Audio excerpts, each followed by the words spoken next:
Welcome to Shore Perspectives, a community feature of WESR Radio, highlighting the spirit of the shore from those who call it home. I only go by what I know, and so, I don't know much either. So, but I don't believe much of anything, and I like to drive things into a corner and reduce it to its lowest terms and find out what it is and what it's about, and that's the way I approach life. But I don't have any preconceived notions or preconceived doctrines in my head. I don't have anything that's hanging on me that's forcing me to believe this, because I don't believe anything. To say, you must believe in something. No, I don't have to believe in anything. Belief doesn't make any difference. We can believe all kinds of things. That doesn't mean that they're true. But knowledge is something that you have to have in front of you. You see it, touch it, feel it, smell it. That's how we know things. I was raised in a very religious home. And religion, we were steeped in religion. I could feel Sunday coming around Thursday. It was that way. It was very religious. Our house was full of music and full of missionaries, and so I learned a lot from all of these people. That's the way I got started.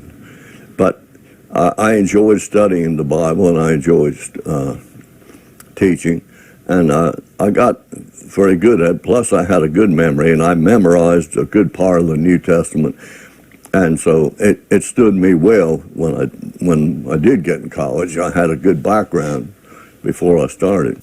I was a minister for 7 years, and my first church was in Washington State, in Skykomish, Washington. My second church was in Oregon, and Winchester Bay, beautiful little town, and so I was there for about 7 years in different churches. And I got into the antique business and opened up a little antique business and sold things out of there. That turned into a hippie joint, sort of.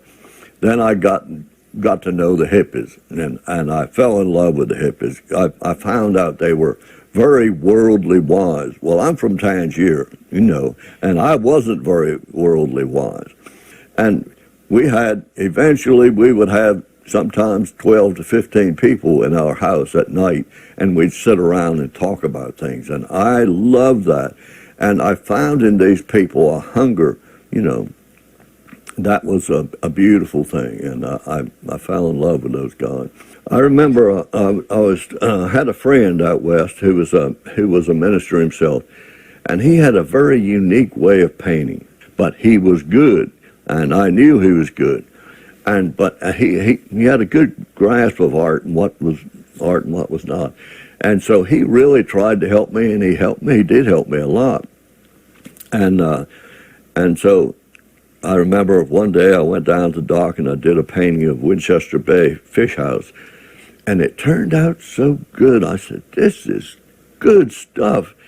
And I couldn't wait to get to show him. And so I went to his house and knocked on the door. I said, I came to show you this picture. And he said, Willie, you're an artist.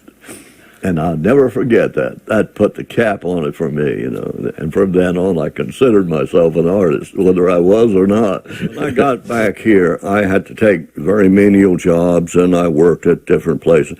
But I realized I was going to have to make a living because I had 5 children at that time, and so it takes money to raise 5 children.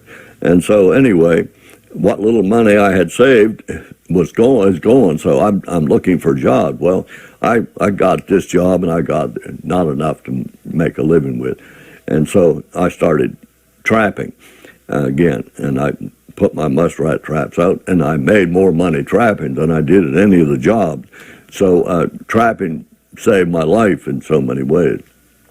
But I had to really study it to make a living at it. I was just playing with it out west, but now I've got to make a living with this, and I got pretty good at it.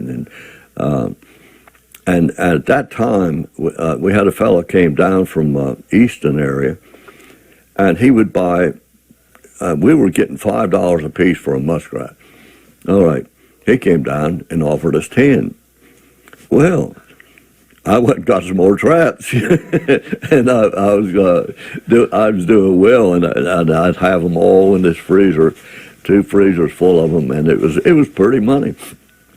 And but I made a living doing that, and I've had some weird jobs.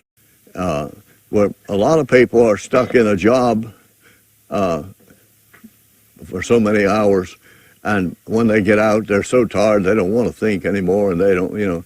So I've been lucky. I've been able to avoid all that, and I had my time of working too. And I'm still on the bay, you know, and it's good because I can in Hancock, just like I do here. I can walk for hours and hours on beaches by myself and never meet anybody. That's a great plus, you know. I can paint if I want. I can write if I want. I love to write, and I can do all of this. Well, it's hard to beat the Chesapeake Bay. I mean, it is one beautiful place. And so I live, like you say, I live right down here on the water. I can jump in my boat, and in 10 minutes I can be in the heart of Pocomoke Sound and in the Chesapeake Bay, and it's just it's so beautiful. Well, I love to just walk the beaches. If there's no fish, I don't stay long. I mean, if I got to stand there for 3 hours and wait for a fish, I don't have the patience. So I I stay in the boat and go to an island and walk it. And one good thing about the Chesapeake Bay is that I can go out here, I can walk the beaches for hours and never see anybody. I mean, and I find Indian artifacts. I see all kinds of driftwood, and I can take pictures of all kinds of birds. I mean, and it is. I get all kinds of studies going on just in walking down that beach. All the plans, the promises we made came true, and we didn't even know.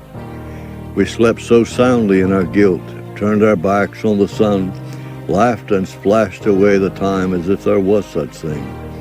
And the new emotions that thrived upon our youth, Sunday schools, gods, and devils could not shake loose, and we were left alone to circumstance. And yet somehow we're glad we didn't follow all the wise advice given us by sages and by saints. Alas, we made our own mistakes.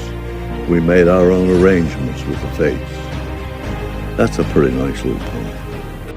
Excerpts from The Art of Willie Crockett and Virginia's Eastern Shore, Miller Productions 2021, used with permission. To watch this hour-long film in full, featuring interviews with representatives of many Eastern Shore resources, as well as a soundtrack from local musicians, visit www.gumroad.com/SeaChaser210. For Shore Perspectives and WESR, I'm Kelly Gaskell.